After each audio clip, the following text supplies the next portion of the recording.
అందరికీ నమస్తే అండి. మనము ఇవాళ సూర్యాపేట జిల్లా సూర్యాపేట మండలం ఎండ్లపల్లి గ్రామాలకు పలసెంకటయ్య గారి పొలానికి వచ్చాము. ఈయన మన బాణపూర్ ఎఫ్ఈలో ఒక సభ్యుడు. అయితే ఈయన గత 3 సంవత్సరాల నుంచి మన బీపీటీ 5204 అనే సాంబమసూరి వెరైటీని పెట్టుకుంటున్నాడు. దీని గురించి రైతు మాట్లాడిందాము. ఈ ఆర్గానిక్ వడ్లు ఎట్లా పెడుతున్నావు, ఎన్ని ఎకరాలు పెడుతున్నావు, దీని గురించి మా ఎకరం 10 గుంటలు పెడతా ఆర్గానిక్. నేను ఎకరం 3 సంవత్సరాలు ఇది పెట్టబట్టి. అయితే ఇది వరకు 5 పుట్లు పండేది పొలం, ఇప్పుడు 2 పుట్లున్నర అట్లా అవుతుంది.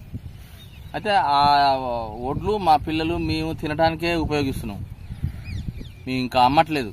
అయితే ఏడు కూడా పెట్టాం కానీ ఇంకా మందు కొట్టాలంటే వీడర్తో రుద్దాల. వీడరు ఆ వీడరు ఒడ్లు తిన్న తర్వాత పోయినసారి పండించిన ఒడ్లు తిన్న తర్వాత మీకు కొంచెం అనిపిస్తుంది, ఆరోగ్యం అనిపిస్తుంది. ఆరోగ్యవంతమైన సీడు అందులో మేము మందులు గిట్ట కొడతలేని కాబట్టి బాగుంటది. భోజనం గిట్ట బాగుంది, రేపు ఫీచర్ కూడా బాగుంటది, అన్ని బాగుంటుంది. నా ఉద్దేశంతోనే మేము తక్కువ దిగుబడి వచ్చేలా చేస్తున్నాం. ఇది ఇంకా మీ తోటి రైతులకు ఏమైనా ఇంకా పెట్టి చాలా మీ ఆర్గానిక్ వ్యవసాయం చేసి వాళ్ళు ఏమైనా అడుగుతారా? మనకి ఏమైనా వాళ్ళు ఎట్లా ఎన్నిపోయినాయి మరి ఏం చేస్తారు అని అడిగారు. అడిగితే మేమే తింటున్నాం మా కోసమే అని మేము చెప్తున్నాం.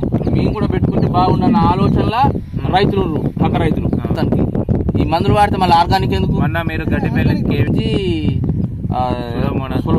సూడోమోనాస్ తెచ్చి దీంట్లో డ్రమ్లో పెట్టి చల్లేసినాం. దానివల్ల ఎటు రాలే, పొలం ఎరుపు రాలే. మన బాణపూర్ ఎఫ్ఓ ద్వారా నుంచి మనకి వెంకటయ్య గారికి మనము వేస్ట్ డీకంపోజ్ ఇచ్చాము. ఈ వేస్ట్ డీకంపోజ్ వచ్చేసి ఈ 200 లీటర్ డ్రమ్లో కలుపుకొని ప్రతి 15 రోజులకు ఒకసారి ఇతను మన అప్లై చేయడం జరుగుతుంది. దీంతో పాటు కేవీకే మన నియర్ బై కేవీకే గడ్డిపల్లి వారి దగ్గర నుంచి బయో ఫర్టిలైజర్ అయినటువంటి సుడోమోనాస్, పిఎస్బి, అజడో బ్యాక్టీరియా ఇవన్నీ వేసాము. ఈసారి డ్రమ్ సీడ్ చాలా బాగుంది. ఈసారి దిగుబడి ఎక్కువ రావాలని ఆశిస్తున్నాము. Okay, thank you.